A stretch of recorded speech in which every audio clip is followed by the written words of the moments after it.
Ako po ay si Gregoria de Jesus, na taga Caloocan, dalagang Tagalog.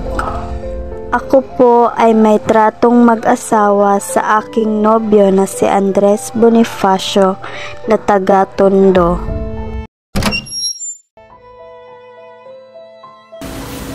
Hinukunin ko das, hindi ko ang ming anak. Nais ko po sana din ang kamay ni Uliang. Hangad po namin na magsama na. Sana po, payagan niyo po kami. Hindi ko kayo mapapayagan. Hindi ko ipagkakatiwala ang anak ko sa isang mason, sa isang erehe. Pagpaumanin po ninyo, mali po ang pagkakilala niyo sa akin. Wala na po akong mahihiling sa buhay ko, kundi si Uliang. Malinis po ang hangarin ko sa kanya. Handa po akong ibigay ang lahat. Lahat. Buhay ko, kinabukasan ko. Kung hihilingin po ninyo na ako'y lumayo, gagawin ko. Magpapakalayo ako. Pero sana ho, huwag nyo naman sana saktan si Uliang. Awa naman po kayo. Wala ko siyang kasalanan. Papamanhin mo na rin. Papamanhin mo dahil hindi mo na muling makikita ang anak. Alin pag-ibig pa ang higit sa pagkadalisay at pagkadakila, gaya ng pag-ibig sa tinupuang lupa.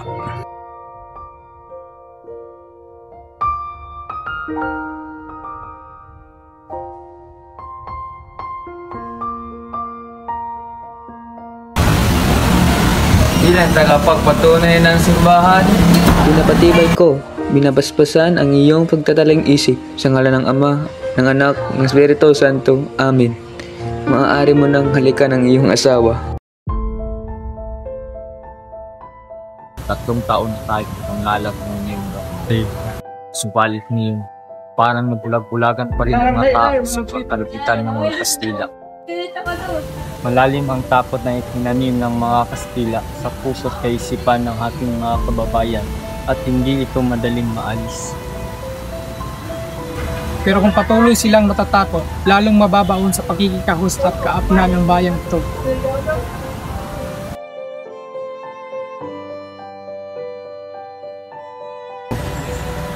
Bakit, Andres?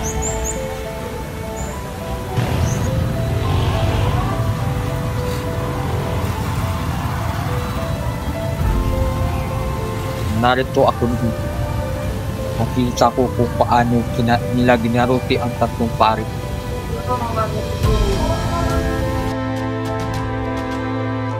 Hindi ito ang katapusan, kundi ang simula pa lamang.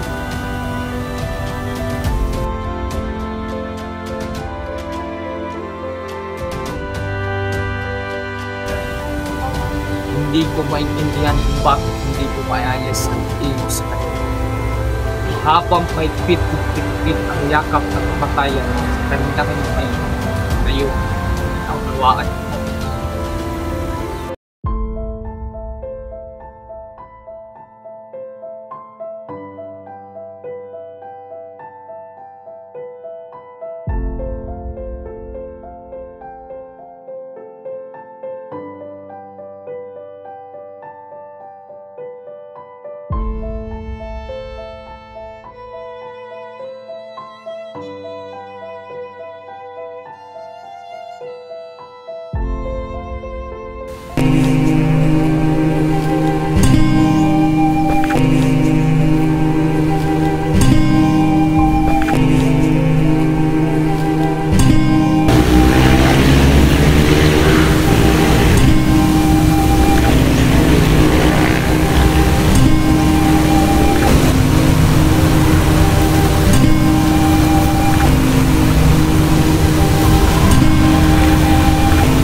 Sa ating galayahan.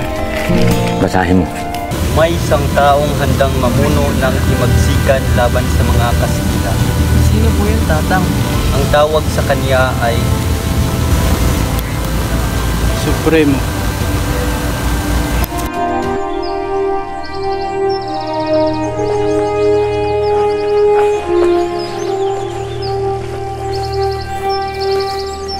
sanggol pa lamang siya, ay kaya niya nang bunutin ang mga pako sa kanilang bahay. At nang siya'y magbinata, nakatagpo siya ng isang kabayong malapit ng mamatay. Pero nang kanya itong hawakan, ay bigla itong gumaling at lumakas. Simula noon, si Bernardo Carpio at ang kanyang kabayong pinangalanan niyang Hagibis ay naging tagapagtanggol ng bayan. Pero hindi lamang dahil sa lakas. Ang tapang ni Carpio ang naging sandigan niya para pamunuan ang pag-aaklas laban sa mga Kastila. Noong simula, nagtagumpay si Carpio. Pero humingi ng tulong ang mga praile sa isang engkanto. Sinukol nila si Carpio sa kuwebang ito at inipit siya ng dalawang nag-uupong bato. Hanggang ngayon ay nagpipilit na kumawala si Carpio mula sa dalawang nag-uumpong, at tuwing itutulak niya ito, nararamdaman natin ang pagyanig ng bundok. Ang alamat na ito ni Bernardo Carpio.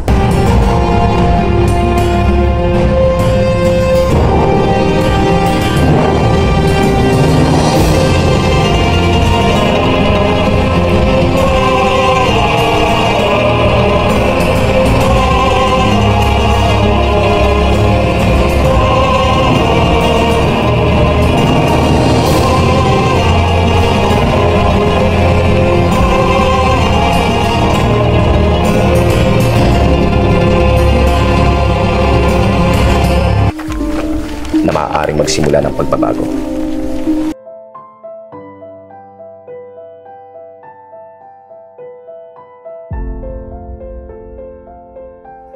Kuya, naparito ka. Gusto kitang bigyan ng babala. Anong babala? Hindi biro ang mga narinig kong plano ng revolusyon. Kailangan maging maingat tayo. Dahil kapag nagkagulo, pati ikaw madadamay. Paano mo nalaman ang patungkol sa revolusyon na sinasabi mo? Karamihan sa mga kasamahan kong mga rebelde. Diyos mio, bakit hindi ka magsumbong sa Gobernador Silio?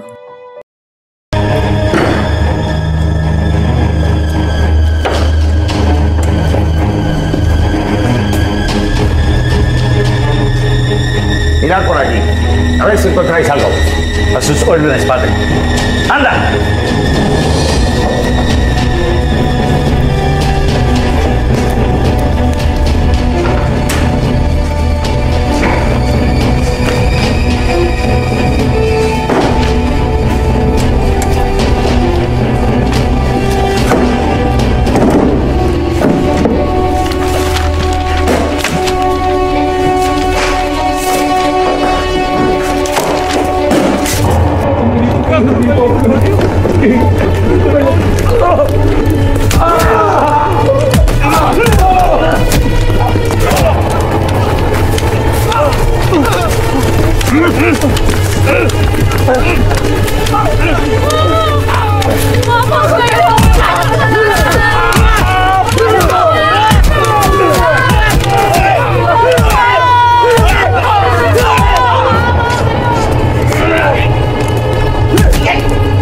Venga, dime la verdad.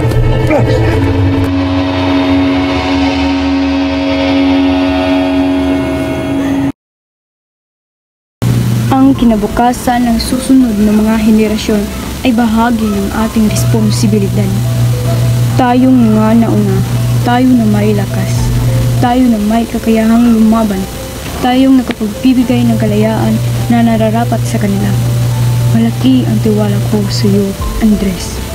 Bilang ina ng katipunan, pinauubaya ko sa iyo ang desisyon na gawin kung ano ang sa tingin mo ang nararapat.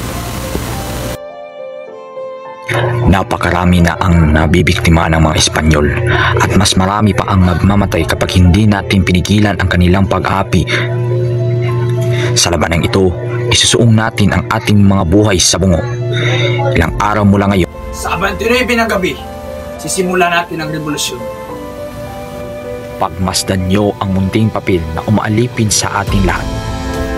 Katipunan, Kailangan na natin muakasan ang ilang daang taong pananakop ng mga Espanya. Kulang man tayo sa sandata, mas malakas man ang mga baril at kanyon ng mga Kastila. Lalaban tayo hanggang sa huling hininga. Hindi tayo magpapalupig. Tayo ang magtatagumpay. Dahil tayo ang anak ng bayan. Tayo ang nagmay-ari sa lupang ito. Sa atin ang bayang ito. Nitin ang sedula.